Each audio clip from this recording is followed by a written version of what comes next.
Salut à tous et bienvenue pour cette nouvelle théorie de film. Comme le titre l'indique, nous allons encore parler d'Harry Potter, mais d'une théorie dont peu de personnes ont parlé et qui concerne un de mes personnages préférés dans le monde d'Harry Potter, Draco Malfoy. Cette théorie se situerait durant la 6e année, dans le 6e livre de la saga, Harry Potter et le prince de sang mêlé. Cette théorie est née après la sortie du 6e livre, au cours duquel le personnage de Draco Malfoy est nettement mis en avant par rapport aux autres livres où il est quasiment absent.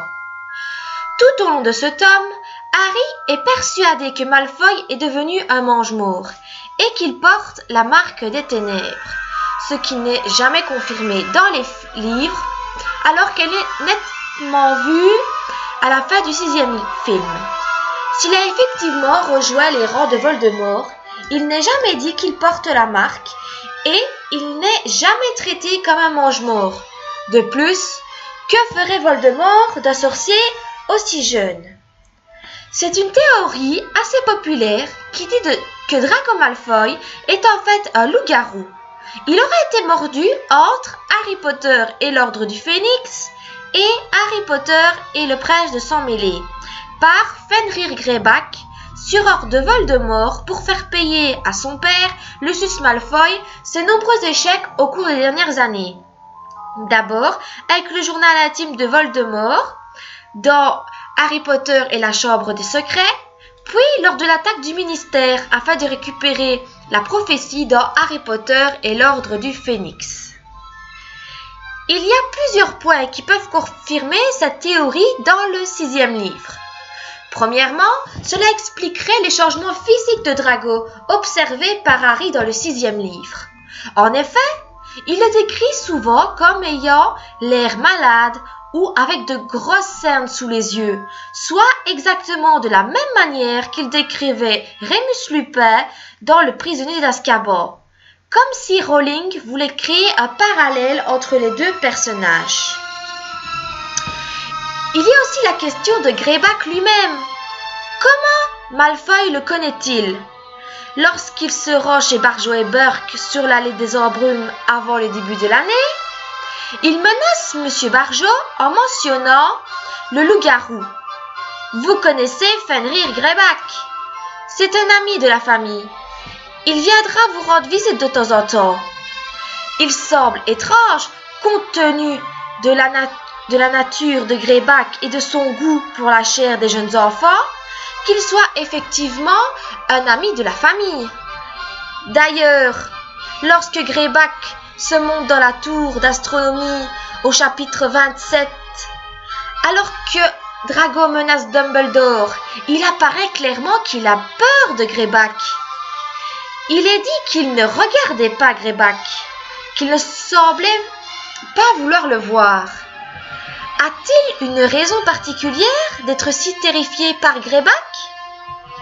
Si l'on revient à la scène chez Barjo et Burke, lorsqu'il le menace, Draco montre à Barjo quelque chose sur son bras. Harry émet immédiatement l'idée qu'il s'agit de la marque des ténèbres. Mais si on part du principe que Draco n'est pas un mange-mort, cela peut être autre chose. À tout hasard, une morsure de loup-garou? Cela aurait tout autant de raisons d'effrayer Barjo que s'il s'agissait de la marque des ténèbres. Et cela permettrait également d'expliquer pourquoi Draco a mentionné Greyback. Cela aurait même plus de sens que s'il s'agissait en effet de la marque des ténèbres. Il est dit ceci après que Draco ait montré son bras. Harry, Ron et Hermione se déplacèrent légèrement sur le côté pour essayer de garder leur champ de vision, mais ils ne voyèrent que Barjo qui semblait terrifié. Si vous le dites à qui que ce soit, menaça Malfoy, il y aura des représailles. Vous connaissez Fenrir Greyback? Il y a plusieurs instances dans le 6e livre où le nom de Draco est lié de près ou de loin à celui de Greyback. Dans le chapitre 2, Rogue mentionne Lucius et après Greyback.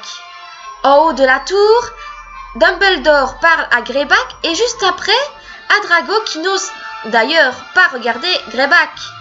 La phrase aussi que dit Dumbledore en exprimant sa surprise que Drago ait invité Greyback à Poudlard.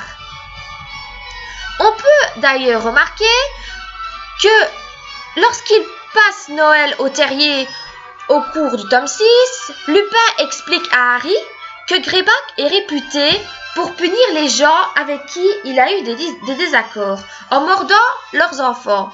Ce qui est d'ailleurs le cas de Lupin et son père, ce dernier ayant offensé Greyback. Cette explication arriverait au bon moment pour donner des indices en faveur de cette théorie. Il est intéressant de constater que la description que fait Lupin de Greyback et de ses méthodes est située quelques lignes seulement après qu'il ait dit que Voldemort ait promis de nombreuses proies à Greyback pour s'assurer ses services. Drago pourrait très bien être une de ces proies promises par Voldemort, ce qui appuierait l'idée que ce serait une manière de Voldemort de se venger de Lucius pour ses échecs. Il y a également une sorte de présage dans le film 3. J.K. Rowling a déjà dit dans une interview qu'elle avait frémi à plusieurs reprises en voyant l'intuition de Alfonso Cuarón, le réalisateur du 3e film, qui avait inclus des trucs qui présageaient des choses dont elle n'avait pas encore parlé.